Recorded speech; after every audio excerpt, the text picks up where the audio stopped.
Assalamualaikum warahmatullahi wabarakatuh. Setelah wahyu yang pertama turun, yaitu surat Al-Alaq ayat 1-5, yang dengan ayat ini Allah Subhanahu wa Ta'ala mengangkat Muhammad menjadi seorang nabi. Setelah itu wahyu terputus. Hal ini membuat Rasulullah kebingungan. Beliau diam saja. Beliau hanya diam saja, gelisah dan sedih.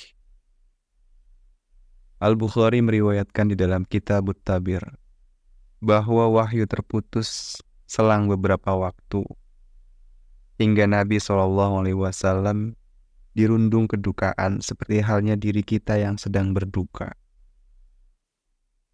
Beberapa kali beliau sudah mencapai puncak gunung agar mati saja di sana.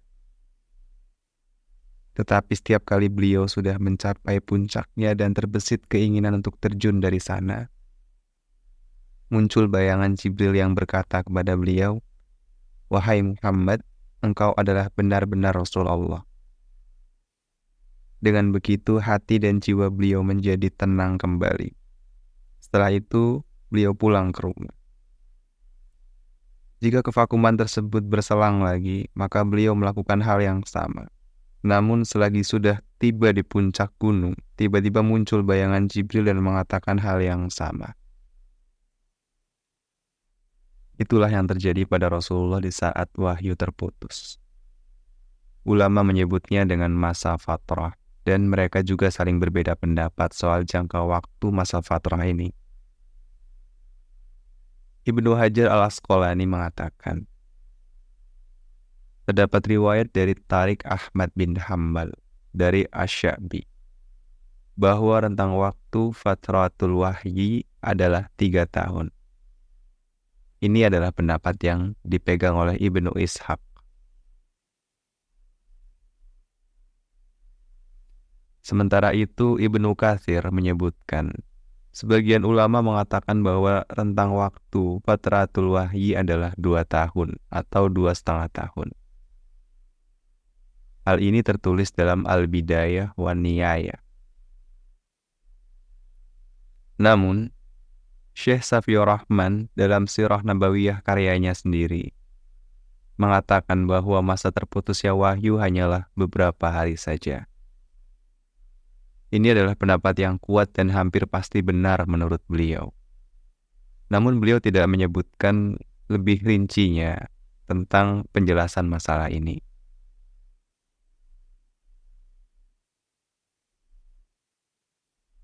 Ibnu Hajar menuturkan, selama wahyu terputus untuk beberapa hari lamanya, Rasulullah ketakutan dan kedukaannya segera sirna dan kembali seperti sebelumnya. Tatkala bayang-bayang kebingungan mulai surut, tanda-tanda kebenaran mulai membias, dan beliau menyadari secara yakin bahwa kini beliau benar-benar menjadi seorang Nabi Allah yang maha besar dan maha tinggi, bahwa yang mendatangi beliau adalah duta pembawa wahyu yang menyampaikan pengabaran dari langit.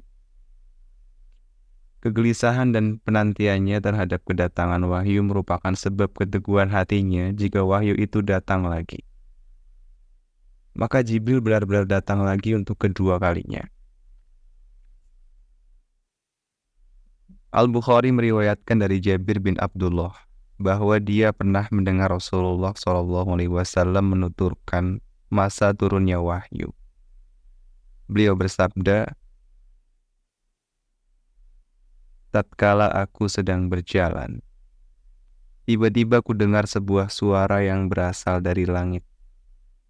Aku mendongakkan pandangan ke arah langit.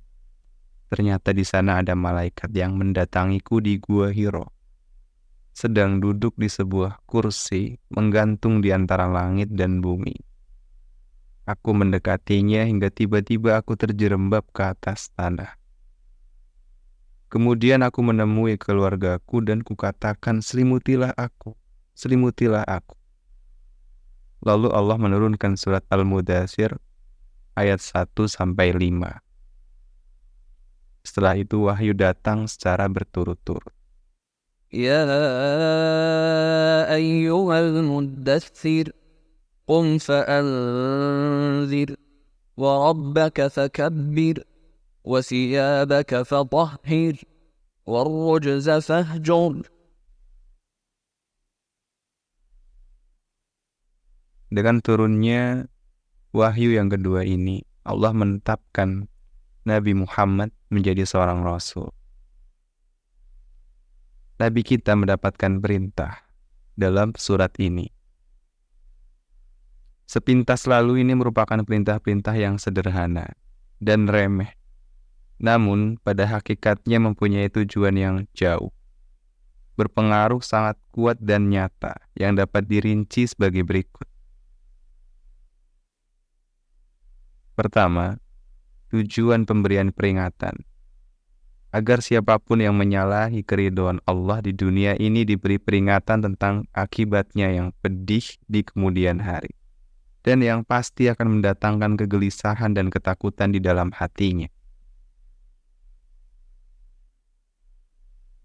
Kedua, tujuan mengagungkan Rabb, agar siapapun yang menyombongkan diri di dunia tidak dibiarkan begitu saja, melainkan kekuatannya akan dipunahkan dan keadaannya dibalik total, sehingga tidak ada kebesaran yang tersisa di dunia selain kebesaran Allah. Ketiga, tujuan membersihkan pakaian dan meninggalkan perbuatan dosa agar kebersihan lahir dan batin benar-benar tercapai. Begitu pula dalam membersihkan jiwa dari segala noda dan kotoran bisa mencapai titik kesempurnaan, agar jiwa manusia berada di bawah lindungan rahmat Allah, penjagaan, pemeliharaan, hidayah, cahayanya, sehingga dia menjadi sosok paling ideal di tengah masyarakat manusia, mengundang pesona semua hati dan decak kekaguman. Keempat, tujuan larangan mengharap yang lebih banyak dari apa yang diberikan, agar seseorang tidak menganggap perbuatan dan usahanya sesuatu yang besar lagi hebat, agar dia senantiasa berbuat dan berbuat, lebih banyak berusaha dan berkorban, lalu melupakannya. Bahkan dengan perasaannya di hadapan Allah, dia tidak merasa telah berbuat dan berkorban.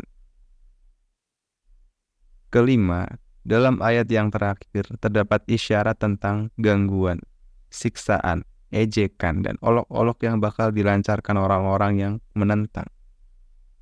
Bahkan mereka berusaha membunuh beliau dan membunuh para sahabat serta menekan setiap orang-orang yang beriman di sekitar beliau nanti.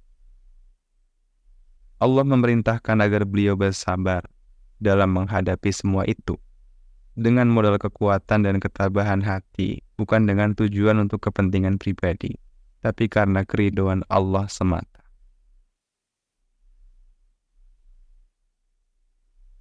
Allahu Akbar. Alangkah sederhananya perintah-perintah ini jika dilihat secara sepintas. Alangkah lembut sentuhannya, tetapi betapa besar dan berat pengamalannya. Alangkah besar pengaruh guncangan terhadap seisi alam dan membiarkan sebagian berbenturan dengan sebagian yang lain. Ayat-ayat ini sendiri mengandung materi-materi dakwah dan tablik. Pemberian peringatan itu sendiri biasanya mengundang berbagai reaksi yang kurang menyenangkan bagi pelakunya. Apalagi semua orang sudah tahu bahwa dunia ini tidak mau tahu apa yang dilakukan manusia dan tidak akan memberi balasan macam apapun terhadap apapun yang mereka kerjakan. Pemberian peringatan menuntut kedatangan suatu hari di luar hari-hari di dunia, yang pada saat itu akan ada pembalasan. Hari itu adalah hari kiamat, atau hari pembalasan. Hal ini mengharuskan adanya suatu kehidupan lain yang berbeda dengan kehidupan yang dijalani manusia di dunia ini. Semua ayat ini menuntut tauhid yang jelas bagi manusia, penyerahan urusan kepada Allah, meninggalkan kesenangan diri sendiri dan keridhaan manusia untuk dipasrahkan kepada keridhaan Allah. Di samping itu, permulaan ayat-ayat ini mengandung seruan yang tinggi sebagai perintah yang ditujukan kepada Nabi SAW agar beliau bangun dari tidur dan melepas selimut, siap untuk berjihad dan berjuang. Hai orang yang berkemul, bangunlah, lalu berilah peringatan. Seakan-akan Allah berfirman, sesungguhnya orang yang hidup untuk dirinya bisa hidup tenang dan santai. Tetapi engkau yang memanggul beban besar ini, mengapa tidur-tiduran saja? Mengapa engkau santai-santai saja?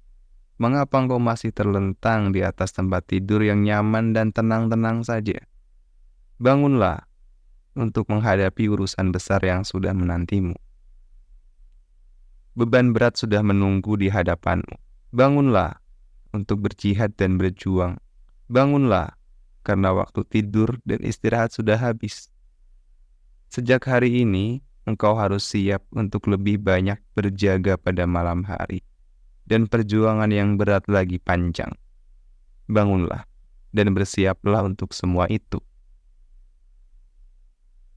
Sungguh ini merupakan perkataan yang besar dan menakutkan, yang membuat beliau melompat dari tempat tidurnya yang nyaman, di rumah yang penuh kedamaian, siap terjun ke kancah di antara arus dan gelombang, antara yang keras dan yang menarik menurut perasaan manusia, terjun ke kancah kehidupan.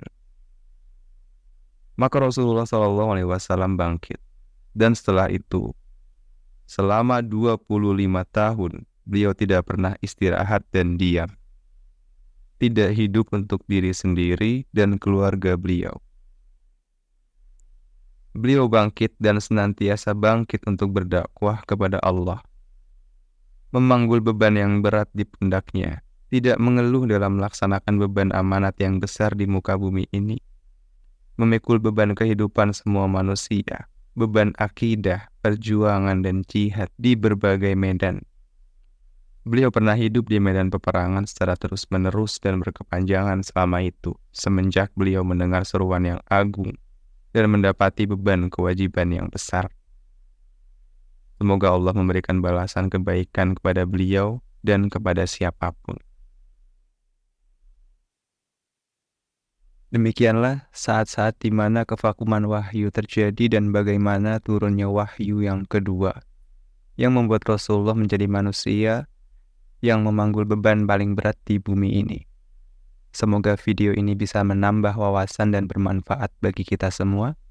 Sampai jumpa di video selanjutnya. Wassalamualaikum warahmatullahi wabarakatuh.